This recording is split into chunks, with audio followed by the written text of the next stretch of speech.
भारताचे एक सार्वभौम समाजवादी धर्मनिरपेक्ष लोकशाही गणराज्य घडवण्याचा व त्याच्या सर्व नागरिकास सामाजिक आर्थिक व राजनैतिक ज्ञान विचार अभिव्यक्ती विश्वास श्रद्धा व उपासना यांचे स्वातंत्र्य दर्जाची व संधीची समानता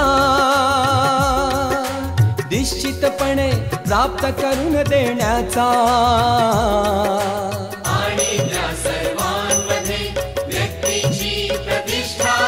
व राष्ट्राची एकता आणि एकात्मता यांचे आश्वासन देणारी बंधुता प्रवर्धित करण्याचा संकल्पपूर्वक निर्धार करून